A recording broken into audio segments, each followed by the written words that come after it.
Eksaktong 7 AM nga ako nagising at ramdam ko na yung init dito sa Tumawini. Ang eksena nga ng buhay ko ngayon ay stay at home. Dahil nga nitong buong bakasyon ay puro gala na lang nangyayari sa buhay ko, magpapakabait muna tayo ngayon at mag-stay muna dito sa bahay. Dahil nga sa kakagala ko, baka mapalayas na rin ako ng di oras dito sa aming bahay. Charot! Ang totoo talaga niyan ay mag-stay na lang ako sa bahay dahil naubos na yung pera ko sa kakagala. Parang pinagsisisihan ko ata yung mga galang nangyari sa buhay ko ngayong bakasyon dahil di man lang ako nakaipon kahit pambili man lang na tsinelas. Biro lang din. Patapos na rin naman ang bakasyon kaya dito na ako sa bahay mag-iisip na may content ko. Siyempre given na sa atin na tuwing umaga matuyo-tuyo pa yung laway natin kaya magtututbrush muna ako. Baka malay mo mamaya makasalubong ko si crush ko at makausap ko, wala siyang masasabi na mabaho yung bunganga ko. Charot lang! Wala pala akong crush dito sa compound namin kasi halos lahat kamag-anak ko. Siyempre kailangan natin magtutbrush para walang masabi yung mga tao na makakausap natin tuwing umaga. Sanay nga pala ako sa gantong lifestyle na yung tabo ay ginagawa ko ng baso tuwing magtututbrush ako. After ko nga mag-toothbrush ay lumabas muna ako para bumili ng kape at ng pangalmusal ko. Paglabas ko nga ay bumungad sa akin tong napakaraming manok na alaga ni Kuya Steven. Minsan nga ay pinag-isipan ko isa sa kanila ay litsunin para mabawas-bawasan rin yung mga tumitilaok dito sa compound namin. Pero syempre biro lang baka mapalayas ako dito.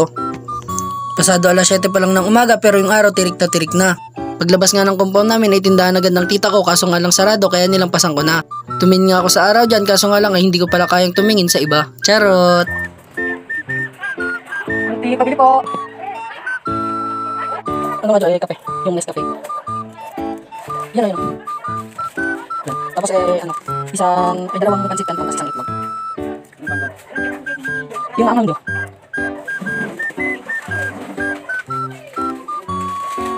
Yan dalawa. Isa lang. After ko nga bumili, nagdali-dali na akong umuwi kasi hindi ko na kaya yung init dito sa labas. Talagang tirik na tirik siya at talagang susunugin yung balat mo. Naginit nga muna ako ng tubig dyan kasi sanay nga ako magkape muna bago mag-almusal. Okay na nga yung mainit na tubig sa umaga, wag lang yung init ng ulo ng jowa mo. Tipong kakagising mo pa lang ay aawayin ka na. Sanay nga din pala ako magkape dito sa harapan ng bahay namin hanggang maubos ko yung kape ko.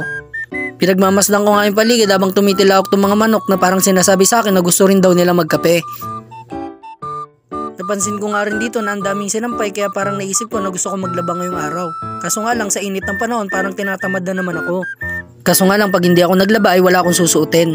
Habang nakatayo nga ako dito ay iniisip ko na kung ano bang magandang gawin ngayong araw. Tapos bigla na naman pumasok sa isip ko yung mga perang ginastos ko ngayong bakasyon. Pero okay lang kahit papaano ay nasulit ko naman yung bakasyon ko. Sa mga oras na to ay bigla na akong ginutom.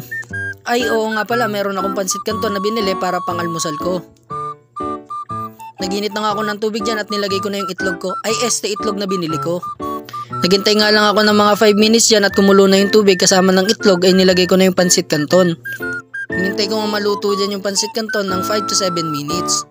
After nga lumambot ng pansit canton ay hinalo-halo ko na ito at inikot-ikot katulad ng pagpapaikot sa'yo ng ex mo. Ay sorry, pasmado lang yung bunganga ko.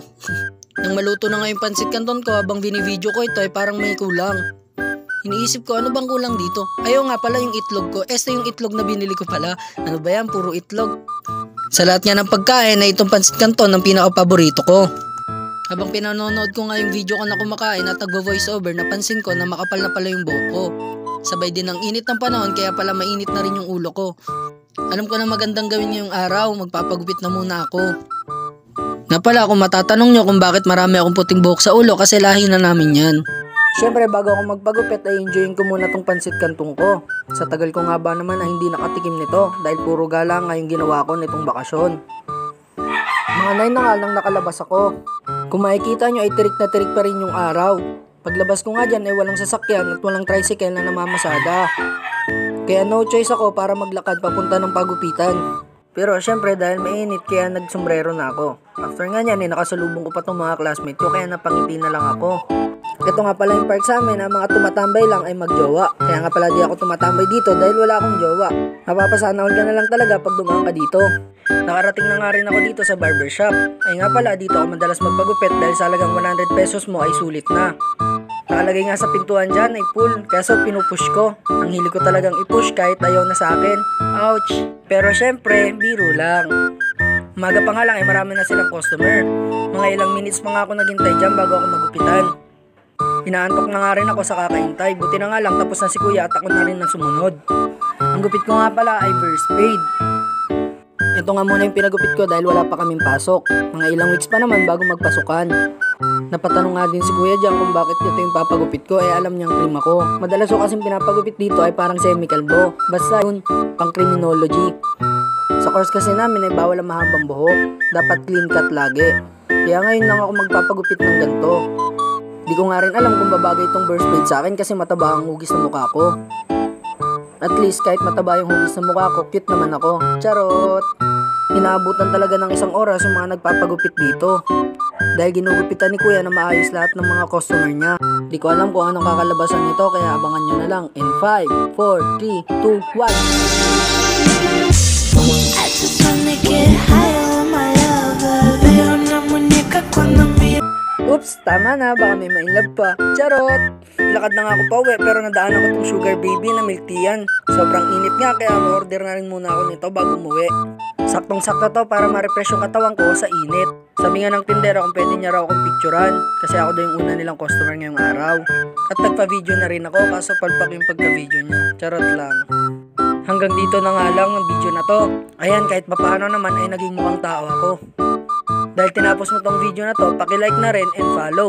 Maraming salamat sa panonood.